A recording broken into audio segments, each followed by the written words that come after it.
Hey everyone, how you doing today? It's Thursday. That means we are speaking with our expert, Jonathan Twomley. How you doing, sir? I'm doing great, Michael. How are you? I'm doing well. So I wanted to ask you a question. You're on the East Coast. I'm on the West Coast. You're in New York. I'm close to San Francisco. We have both seen rent declines. We have both seen real estate get hit pretty hard in our fair cities. And I'm starting to wonder which city recovers first. Um, I'll let you share your thoughts and then I'll share mine after. It is an interesting question and one that I had not even thought about, until you asked me the question. So I apologize. I haven't had a lot of chance to really think about this. But which would recover faster? Well, I guess we have to kind of go through an analysis of what the economy of each is based on, Fair. and how that um, how that plays out. New York is a much bigger city than San Francisco, right? I mean, Yeah, very, the, very, yeah, the very much so. Yep. yeah, I mean, the metropolitan area is like, you know, 30 million people or something in New York City, and that includes like New Jersey and Connecticut Mhm. that it extends out to.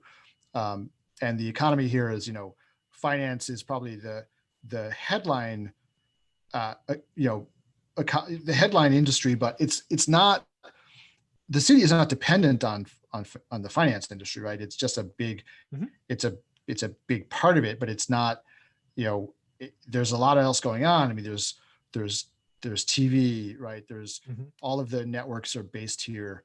You know, all of there's the fashion industry, right? That's based in New York. There's the arts industry, which is Mhm. based in New York. It's still the center of all those other places. And I was actually thinking about this during my long drive down from upstate New York on Monday about, there are some, the finance industry is always talking about moving operations to different places, and they move back offices to like the South, or they do stuff like that. Uh, but and I think any industry can kind of move the back office Mhm. stuff out of New York, Yeah. but they need to have these concentrations of talent. And you're not, I think it'd be very hard to imagine any kind of like major part of, say, the fashion industry moving to another like Nashville, right? Mhm. Or like a major part of like the TV writers and that kind of like creative talent moving to some other city, Totally right? agree. So the arts is the same. Like every city has got an arts community, but they're all essentially, and I don't mean to say this like in an elitist or a snobby way, but they're all sort of like the minor leagues, Mhm. like hoping to get to New York, Yeah, right? feeders for New York. And Yep. theaters for New York, painters, whatever they are, musicians, like, with the exception of, sort of maybe country music in Nashville, which is its own Yeah, like it sort of center, grew up right? there. It's Yeah. yeah, and that's sort of like the epicenter of that, right? But it's like the New York for country music. Like Mhm. they're not gonna pick up and come to New York either, right? I mean, they've built their infrastructure and their network there, and that's where everybody wants to be. Mhm. So that's not gonna change.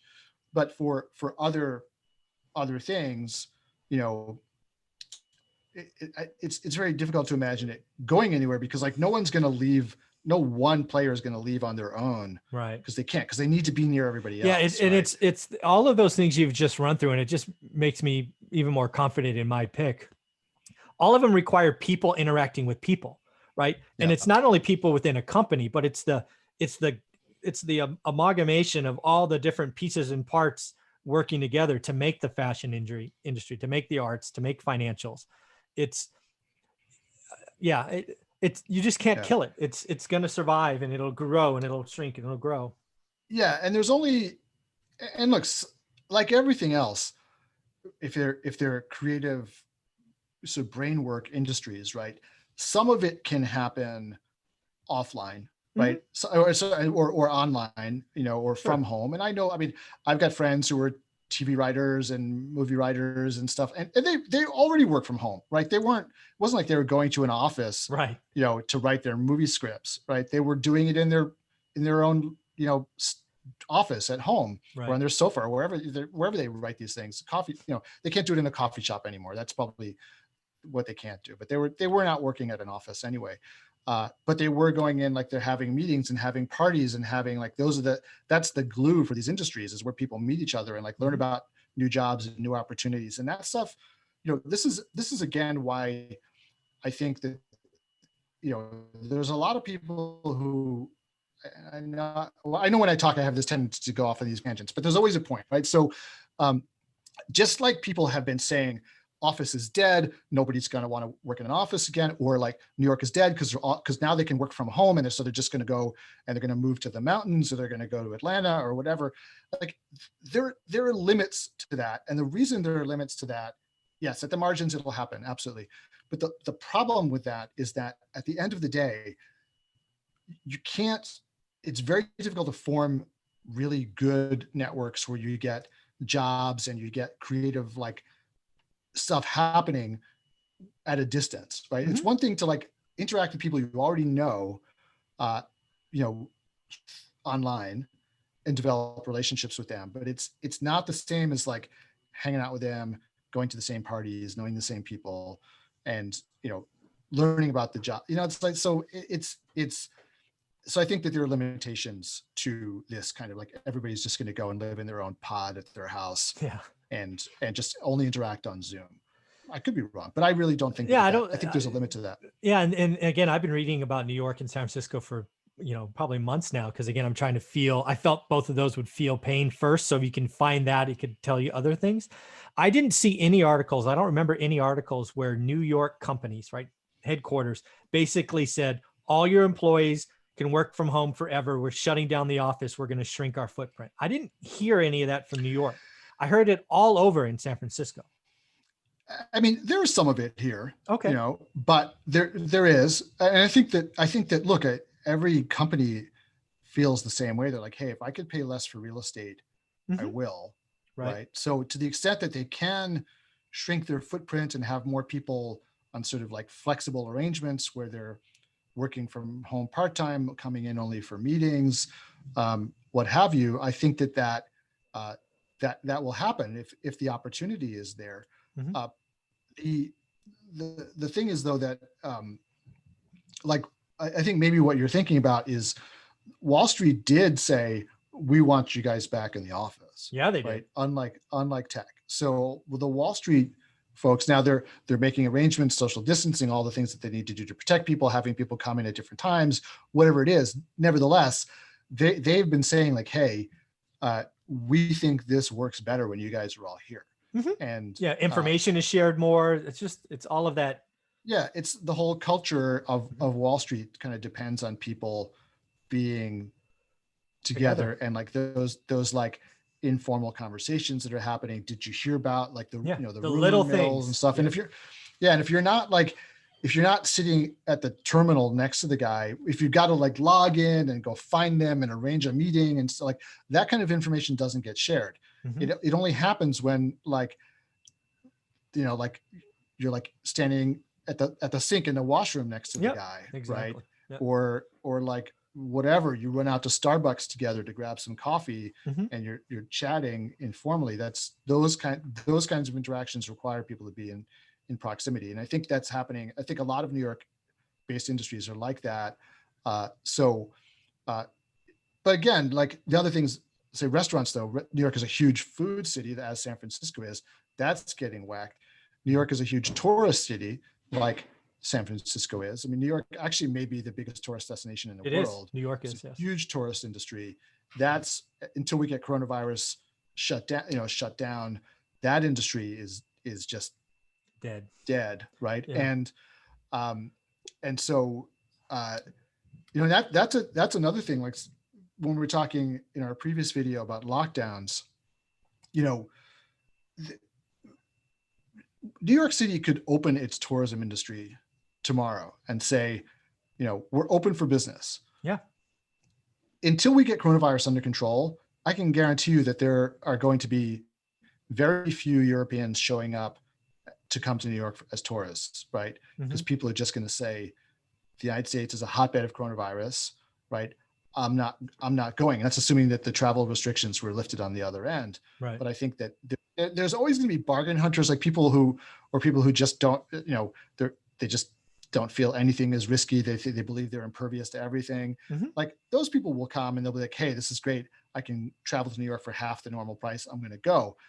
but that's not going to bring it back to where it was, right? No. Plus, if everything's at 50% discount, that's half the revenue for the people who are showing up, right? So it's, so I, that's, I think, a big headwind for New York is like just the lack of tourism. It's a huge industry here. I really count tourism because again, that's again a consideration, right? San Francisco, New York.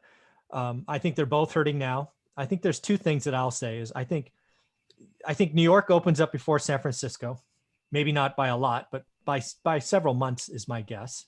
San Francisco is in California, and San Francisco is the most restrictive in California today, and I don't see that changing. And then the second thing is it's, I mean, if you had to pick one city to go to, if you were going to test, you know, the United States, it'd be New York, right? It has the most to offer. It's going to be, you know, have the most things going for it.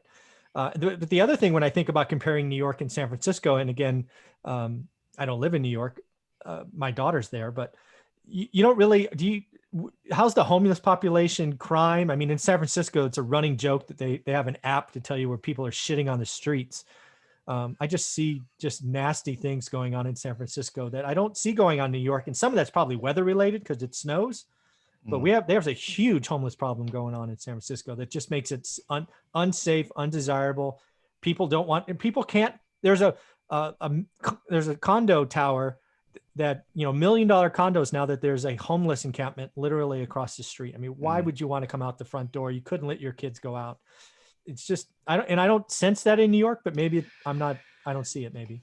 Yeah, no, I mean, we have our homeless population, but it's just not like that. And I haven't personally noticed any really big uptick in this. I haven't, you know, I'm taking the subways to work.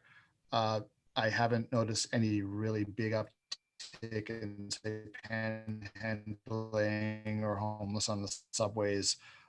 So I don't know whether it's, like you said, weather related, whether it's New York has just figured out a better way to deal with it than San Francisco has. You know, who knows what the reason for it is, but I haven't seen it. There was, you know, for a while here, there was a big spike in crime around the so after the protests, right?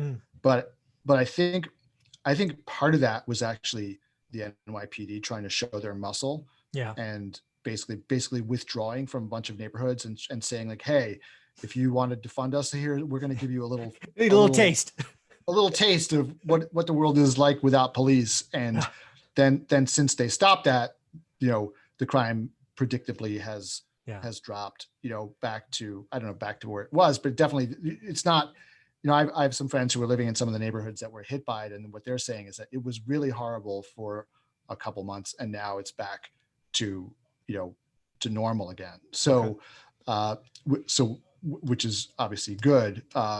See, that's a difference in San Francisco. I think it is trending in the wrong direction. And near as I can tell is not getting any better. In fact, it's getting worse. Because again, we're seeing an exodus of high-end earners.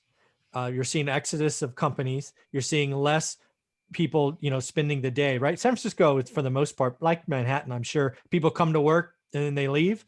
So all those extra, you know, little, you know, coffee shops and sandwich shops and, you know, all that stuff, it's just, they're all closing up. I mean, San Francisco could, you know, probably can film a zombie movie there in the next couple of months. It's pretty scary.